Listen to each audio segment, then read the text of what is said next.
હતી દેવી પૂજકની દીકરી. અને મારા ઘરનું આંગણું એટલે મારો દેવી પૂજક સમાજ. સર, આ મલુમાળી કોણ હતા? ચલો તમને બધાને જણાવું કે મલ્લુમાળી કોણ હતા. તો આ છે મલ્લુમાળી કે જેમનું બોર્ન યર છે 24 જાન્યુઆરી 1940 અને એમનું ડેથ યર છે 1 જૂન 2024.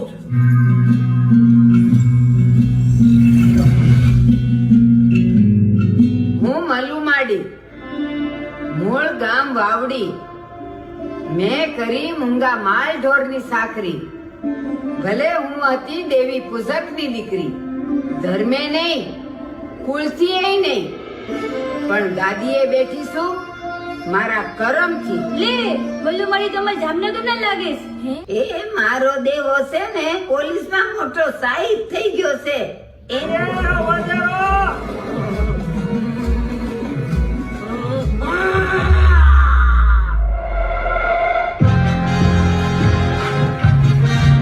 એ માડી તમારો દેવલો આવ્યો.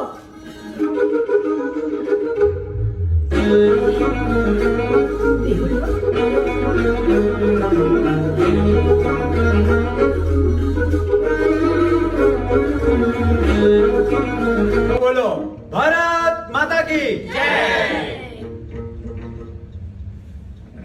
આપણા ગામના પ્રથમ નાગરિક એવા સરપંચ શ્રી ધનજીભાઈ, ઉપસરપંચ શ્રી હેમલતાબેન, તલાટી મંત્રી શ્રી અને આપણા વડીલ મુરબ્બી નીલુભા અને મારા સમગ્ર ગામ પરિવારનું હું અહીંયા સ્વાગત કરું છું. સફાઈ આપણે આપણા મગજમાં જે વર્ષોથી કાટ ખાઈ ગયેલી અંધશ્રદ્ધા અને વહેમ છે એની કરવાની છે. તો હવે મને જણાવો કે સફાઈ ઘરના ઉંબરા પહેલા આપણે ક્યાંથી શરૂ કરવી પડે? આપણા મગજમાંથી. મારું મગજ એટલે હું પોતે, અને મારા ઘરનું આંગણું એટલે મારો દેવી પૂજક સમાજ. આજે જે શરૂઆત થશે મારા સમાજના આંગણેથી થશે, અને એ શરૂઆતમાં મારો દેવી પૂજક સમાજ ભળશે, પછી ગામ ભળશે, વિસ્તાર ભળશે અને આખોય દેશ ભળશે.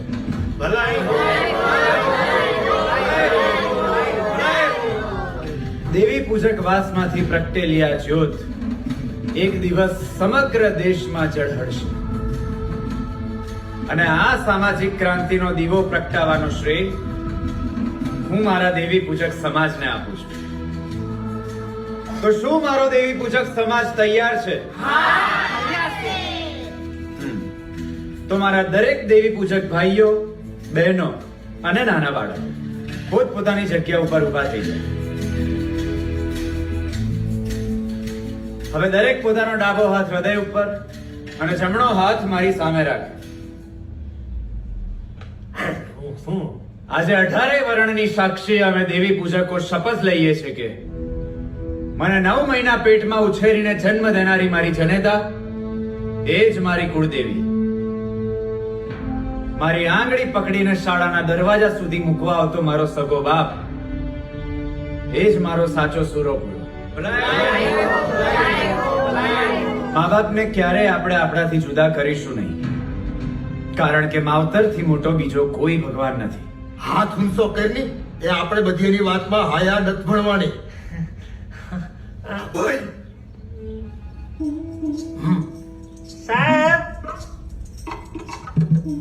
સાહેબ હું સવાલ પૂછું, પેલા ઈનો ઉત્તર વાળો નોર્મલી રીતે માવતર આપણા ભગવાન છે એ વાત સાચી, તો જેને આપણે નૈવેદ્ય અને ભોગ ચડાવીએ છીએ એ આપણો કોણ છે? હું જેને નિવેદ ચડાવું છું એ મારો ઈષ્ટદેવ છે, મારો પરમાત્મા મારા આ જ માનવ મંદિરમાં આત્મા રૂપે બિરાજમાન છે. હું પોતે જ એક અવતાર છું, એટલે આજ પછી ક્યારેય બાધા આખડી રાખીશ નહીં, આ તો ફાટ્યો. કાંડે દોરા બાંધીશ નહીં, ગળામાં માંદરડી ટાંગીશ નહીં, અને પશુઓની હું ક્યારેય બલિ નહીં ચડાવું, અને મારા દીકરાને ભૂવો નહીં પણ આ દેશનો ઘડવૈયો બનાવીશ. આજ પછી આ દેવી પૂજક વાસમાં ક્યારેય નહીં થાય દાખલા. નહીં થાય નવરંગા માંડવા.